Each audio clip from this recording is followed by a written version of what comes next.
What is one of your favorite meals that you have had here? Burgers and fries. The food's delicious. The rice and the chicken and cornbread.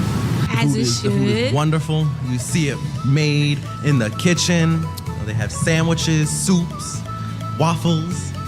Everything. Everything. It's always gourmet breakfast made fresh every day. I personally love Sister Leah's eggs. It is amazing. I can't even begin to fathom the airy taste.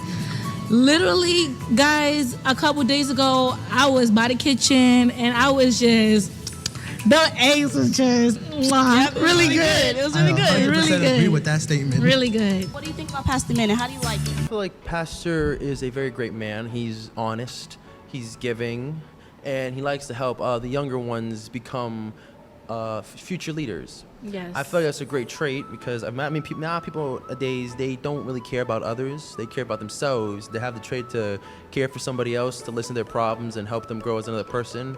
It's rare to find, and I feel like that's a great trait about him. Over the years, we have served more than 1 million meals to hungry bellies and hungry people here in the Harlem community.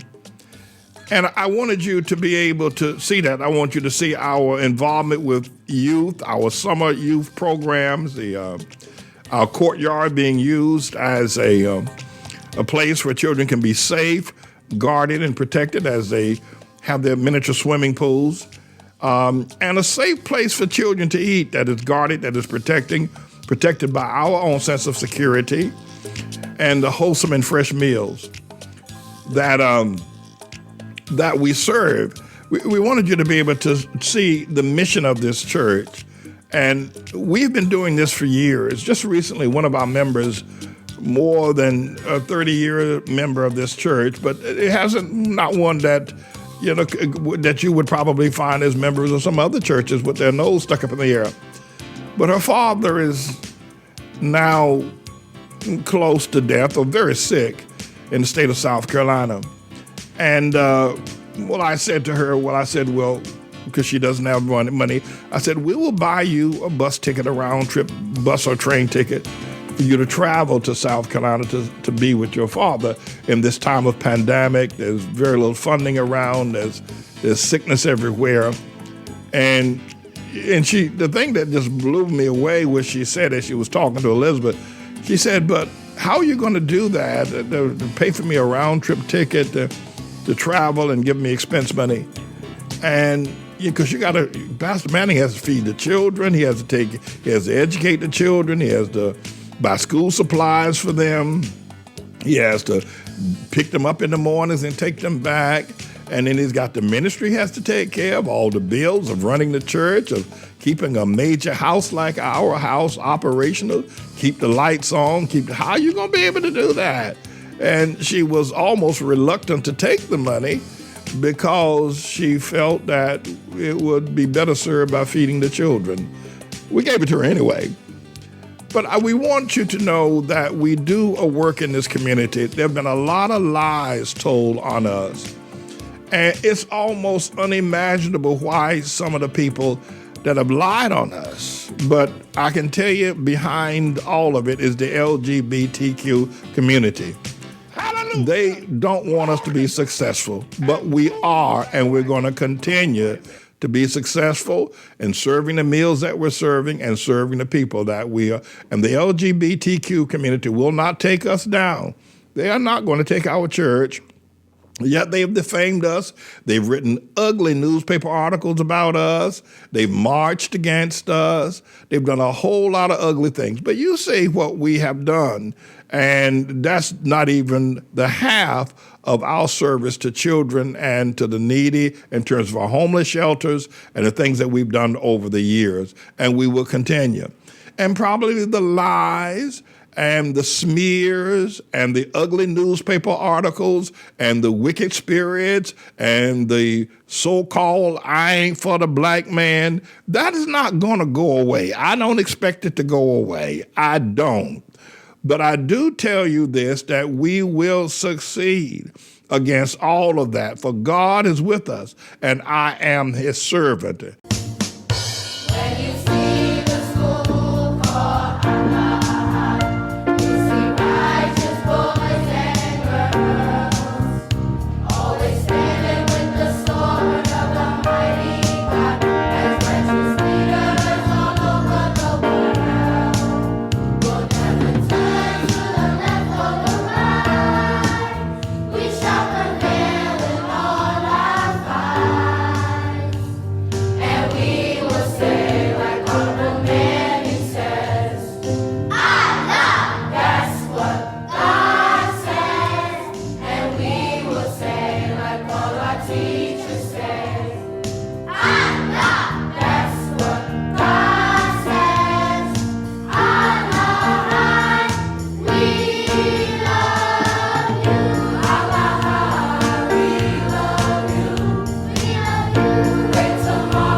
Just think what my life would be like if I decided to embrace Black Lives Matter, or embrace Obama, or embrace blackness and defend people like Andrew Brown or Michael Brown or Trayvon Martin.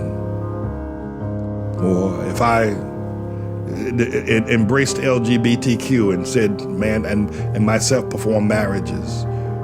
Imagine the wealth that I would have. Imagine how often you see me on the news, and and all the people of the community would be worshiping and saying what a great preacher and great pastor I am. You do know that would happen, right? I want you to consider that I will not and never under any circumstance, nor the threat of death, ever go anywhere near thinking about doing anything as satanic as that. But what I do want to ask you to do is to consider my righteousness. I'm the Lord's servant, and you might want to help me.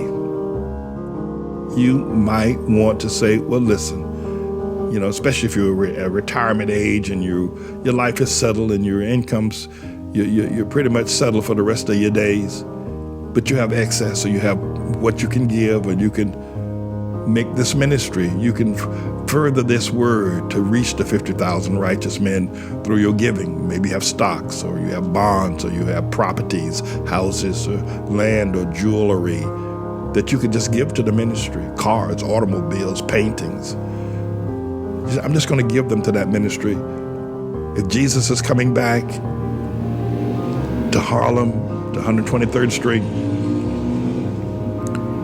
that I want to give my possessions to prepare a place for him. Jesus said he's going to prepare a place for us, but I'm going to give my possessions, my paintings, my gold, my jewelry, my stocks, my land, my property, my houses, to prepare a place for him when he comes back, that the land would truly be holy ground for James David Manning as his servant. Thank you for doing that. You'll know how to give. The Lord will show you how, but start doing it immediately. Time is of the essence.